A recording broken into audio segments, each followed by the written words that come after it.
Bismillahirrahmanirrahim. Assalamualaikum warahmatullahi wabarakatuh.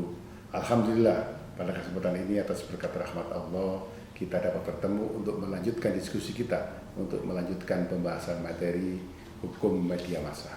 Yang kemarin sudah kita bahas media massa, yang di dalamnya tentunya ada komunikasi, maka hari ini kita akan memperdalam mengenai komunikasi massa. Apa sih komunikasi massa itu? Komunikasi massa adalah proses di mana organisasi media membuat dan menyebarkan pesan kepada khalayak ramai atau publik.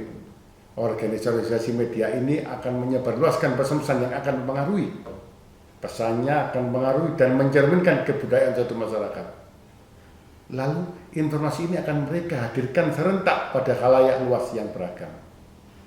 Karena ini komunikasi massa, berarti ada khalayak luas yang beragam yang didistribusikan oleh organisasi tersebut. Lalu komunikasi massa didefinisikan dalam 3 ciri. Ya, 1, komunikasi massa diarahkan kepada audiens yang relasi besar, heterogen dan anonim. Ya, pesan-pesan yang disebarkan secara umum sering dijadwalkan untuk bisa mencapai sebanyak mungkin anggota audiens secara serempak dan sifatnya sementara. Yang ketiga, komunikator cenderung berada atau beroperasi dalam sebuah organisasi yang kompleks yang mungkin membutuhkan biaya yang besar. Sumber komunikasi massa bukanlah satu orang, melainkan suatu organisasi yang kemarin sudah kita bahas dalam media pers yang terorganisir. Semuanya itu melainkan suatu organisasi formal dan yang menyampaikan adalah seorang komunikator yang profesional. Di samping itu, pesan tersebut seringkali diproses dan distandarisasi serta selalu diperbanyak. Hubungan antara pengirim dan penerima di hukum komunikasi massa ini bersifat satu arah dan jarang sekali bersifat interaktif. Lalu apa fungsi komunikasi massa itu apa? Ya, ada fungsi hiburan, fungsi persuasi, transmisi budaya, mendorong integrasi sosial, pengawasan, korelasi, pewarisan sosial, biasanya ada tayangan-tayangan daerah dan lain sebagainya, lalu melawan kekuasaan represif, menggugat hubungan trikotomi. Macam media komunikasi massa apa? Kemarin sudah kita bahas, karena kesempatan yang lalu, ya tetap surat kabar, majalah, radio, televisi, film, semuanya punya misi yang seperti yang saya sampaikan tadi. Sehingga apa lalu hubungannya nanti komunikasi dan hukum? Hubungan antara komunikasi dan hukum menghasilkan 2 pengertian, yakni komunikasi hukum dan hukum komunikasi. Komunikasi hukum itu apa? Komunikasi hukum adalah mempelajari komunikasi dan hukum secara imperatif normatif. Dalam konteks ini, undang-undang, peraturan, dan jurisprudensi adalah proses penyampaian pesan, komunikasi, dan informasi kepada masyarakat. Dengan tujuan memaksa perilaku tertentu sesuai kaidah hukum itu sendiri. Pengertian ini merujuk pada pengertian hukum berdasarkan etimologis tersebut di atas. Sedang hukum komunikasi massa adalah akibat-akibat hukum yang muncul dari proses penyampaian pesan antara manusia, yang termasuk dalam pengertian ini misalnya apa? Pencemaran nama baik melalui media massa, penghinaan terhadap kepala negara, dan lain sebagainya yang sangat banyak. YouTuber dipidana itu karena apa ya? Itu termasuk pada hukum komunikasi nantinya. Apa faktor apa yang dilalaikan, yang dilanggar, sehingga perbuatan dalam komunikasi bisa mengakibatkan pelanggaran hukum. Dengan mengetahui hukum komunikasi, diharapkan dapat mengetahui batas-batas yang dibolehkan dalam komunikasi. Kita dapat lebih selektif, lebih santun dan berhati-hati saat menyampaikan sesuatu dalam menjalankan aktivitas apa saja.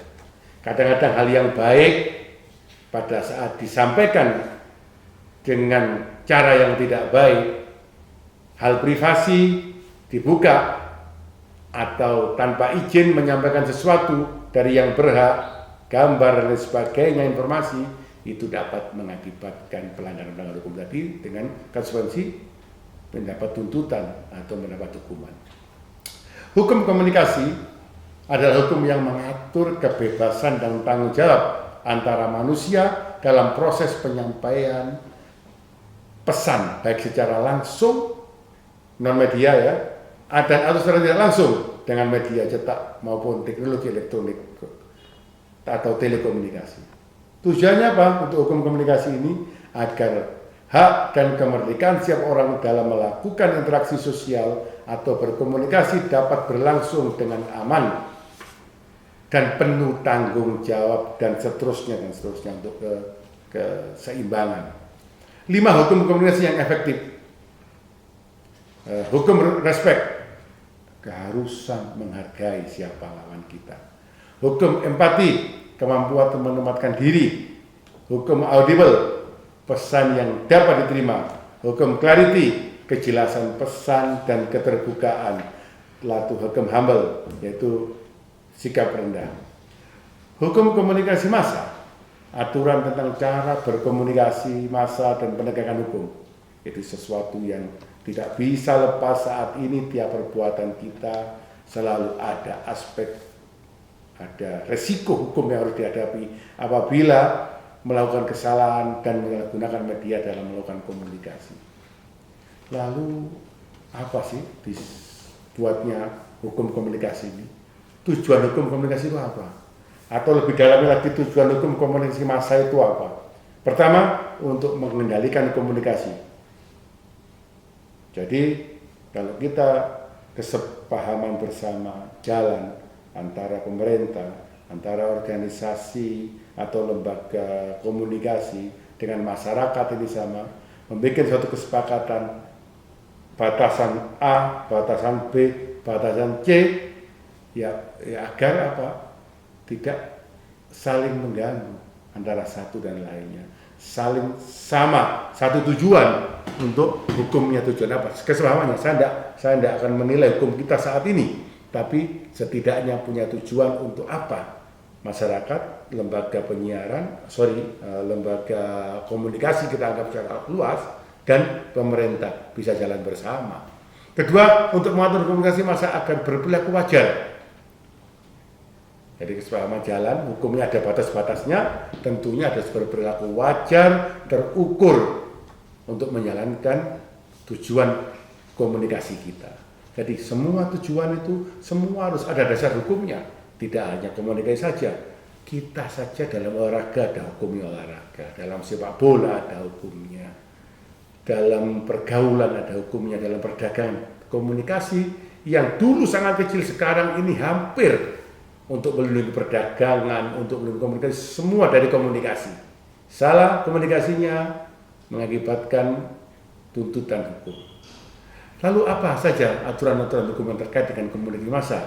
Tentunya KUHP, Undang-Undang tentang Pers, yang seperti kemarin Undang-Undang nomor 16, perubahan dari 2008, yaitu Undang-Undang IT. Ada Undang-Undang penyiaran, Undang-Undang Pers, Undang-Undang IT, dan terakhir ada Undang-Undang informasi publik. Diharapkan dengan kita mendalami ini, kita lebih berhati-hati dalam berkomunikasi, kita lebih arif dan bijaksana dalam menggunakan media komunikasi. Demikian, ada kurangnya mohon maaf. Assalamualaikum warahmatullahi wabarakatuh.